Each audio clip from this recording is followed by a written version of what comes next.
Hey everyone, teen author Noah Barfield here, and welcome to Writer's Corner.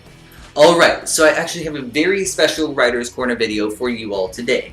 Recently, I was contacted by a lovely young lady by the name of Melissa, who helps run a writing website, Teen Authors Journal, which does writing tips and advice and articles for teen writers, but I'm also pretty sure it would work for older demographics as well.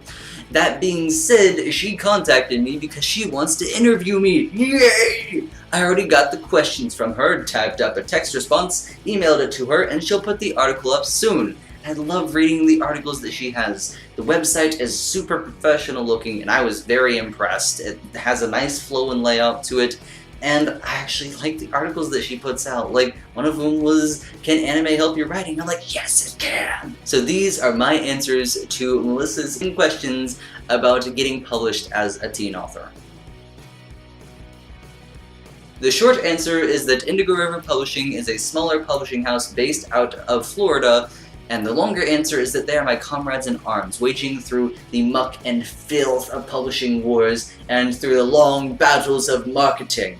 They have helped make Legendland an actual thing. As to how I discovered them, how does any author discover any publishing company? Research. But my dad has been an entrepreneur and businessman for several decades now, and because of that, he knows a lot of people, and he knows of lots of people as well. And so he suggested them and told me about them. And so we contacted them, and that's how we discovered them. Since things ended up working out so well between me and Indigo River Publishing, they ended up being the only company that I contacted. A lot of authors or writers use the shotgun scatter spread method, where they send out lots of query letters and just hope something kind of sticks, and I do not do that. I put all my effort and energy into making sure one thing actually works. And so do my family. We all put our effort and energy into making sure that one thing works, and if there's just no way that it's going to, if people aren't responsive and they're shutting us down and there's nothing that we can do, then we move on. And of course, we had other options. I mean, there are a lot of publishing companies, there are a lot of options, but Indigo River was really, really receptive, and we just kept working with that and kept building a relationship, and well, look at what happened. How did a professional publishing company feel about me being a teenager?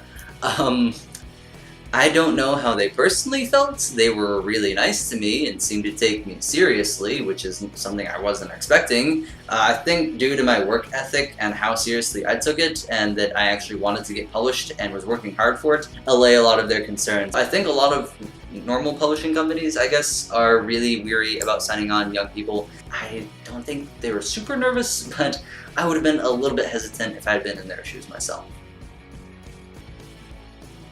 Before I get into my favorite part of co-publishing, I just want to kind of explain really quickly what it is. In my opinion, there are three main kinds of publishing. You have self-publishing, where you do all of the work and then you get all of the money that you make, whether that's a little bit of it or whether that's a lot of money. Then you also have traditional publishing, where you have written your manuscript, you got agents, sent out query letters, all of that junk. A publishing company hired you on, threw a wad of cash at your face and said, "We'll take care of this." Edited your book, got it out, and now sent it out and gives you a small percentage of royalties, basically taking care of editing and distribution and everything. And then there is co-publishing, which is somewhere in between, where you have a smaller upfront cost than you do with self-publishing, but you have the weight of a publishing company behind you who knows editors and cover artists and all that, and once you pay them the money, they get all those people to do their jobs well. So it honestly depends on what you want, what you're looking for as a writer and as an author, and what experience you're wanting and how much money you want to make. But I like co-publishing because, in my opinion, it's the best of both worlds. The process that I went through to get Legendland actually ready to be bought and coveted by others was pretty long. We did top-level editing, which is formatting, structure, overall plot arcs and everything, sub-arcs and all of that, subplots, everything, character development. Worked on all of that. And then, basically, we did really in-depth editing. We had to go out and do a macro level, and then we had to do a micro level editing, fixing the independent scenes and all of that. And after that, then we had to get someone to actually edit the grammar part of it, the punctuation and all that stuff, and fix my writing whimsy.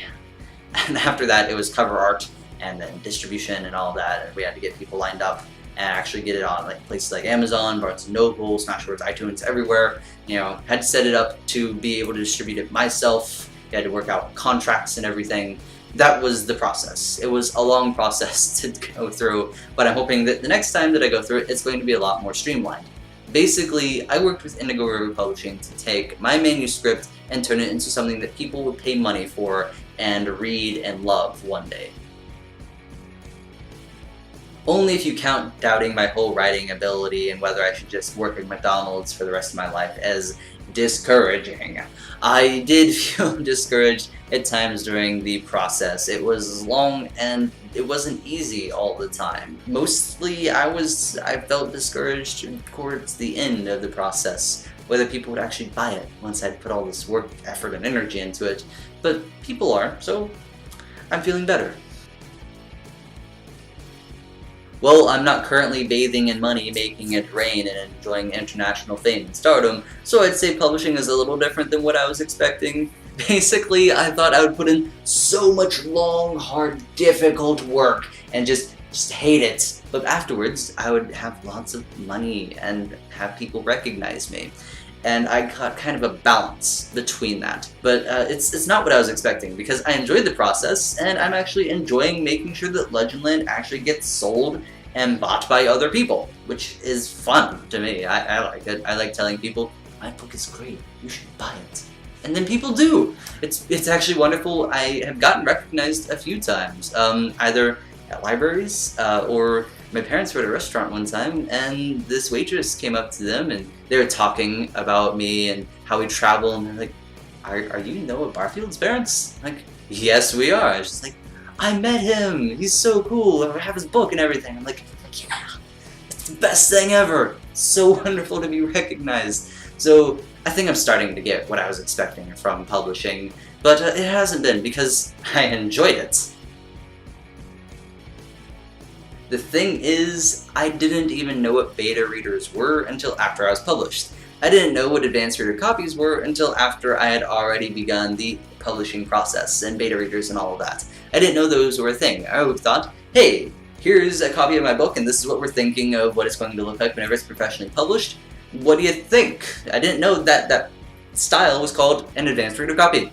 I did not know the people that I was asking were called beta readers. So yes, I had beta readers, but I didn't know that they were beta readers. And my beta readers were my friends and family and other authors that I trusted, or who I actually enjoyed talking to that I knew would respect copyright. Or they ended up also being my Kickstarter supporters who would give me feedback, which was very helpful. So I did have beta readers, and my process was pretty easy because I all personally knew them, or they had already paid money to get Legendland in the future, so I felt pretty comfortable about asking them to read advanced copies of it or to read snippets or whatever. And so I did have beta readers, and my process was just, hey, what do you think? Well, you see, you must understand, to earn money from publishing, you must pray to the writing gods really, really hard, and then sacrifice villages of gummy bears, or, hard work, I guess? The theory is, you write book gets picked up by publishing company gets book finished, sells it to world, you let royalties come in.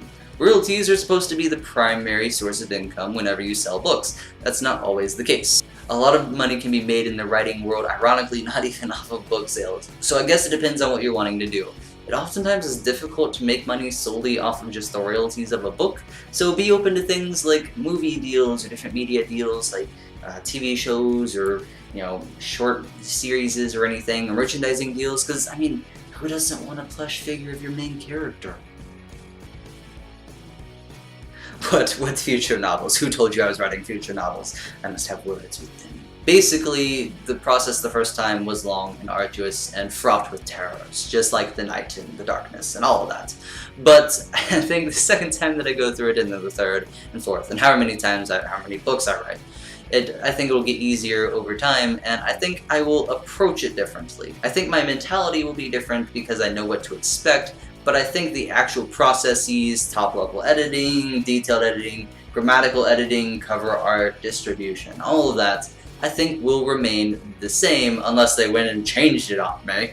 So I think actually I'll approach it differently and the process will be differently, but that's because I will be different. I get this question a lot. What advice do you have for teens who want to be published? Rather than, tear you down or build you up unrealistically high, I'm going to try and have a realistic approach, and I have 3 things to say.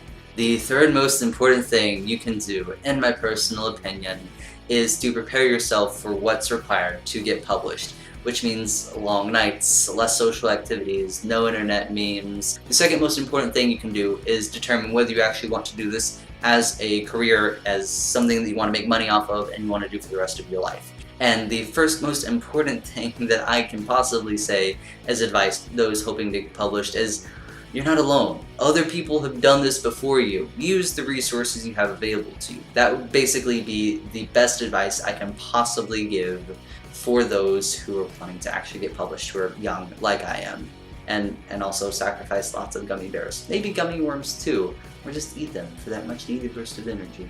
So those are my responses to the 10 questions asked of me by Melissa from Teen Authors Journal. I am really excited to see how the article looks and how it helps others, if it helps others at all. And I've really enjoyed working with her on this, and I look forward to continuing to just check back in on Teen Authors Journal, see how it's expanding and growing, and see if what she started with me actually goes anywhere. I hope it does. I hope it all works out really, really well. And before I end, you know what's coming, I gotta brag about my book. My novel, Legendland, this fantastic, beautiful piece of literature right here, is available on a plethora of places. You can get it on iTunes, Barnes & Noble, Amazon, Smashwords, my publisher's website, or my own website, www.arc-storm.com. If you buy it off of there, I'll personally sign it for you. Just owning, breathing in, and loving Legendland not enough? Of course it's not. You also want to keep up with me. So follow me on Facebook, Twitter, YouTube obviously. Leave a comment, subscribe, because I keep getting more subscribers and it's amazing. And I want to monetize off of this eventually. I'm also on Goodreads and Wattpad. So I hope this video has been helpful, that you enjoyed it, that I was able to give some helpful tips while talking about myself, and most importantly, that you continue to enjoy.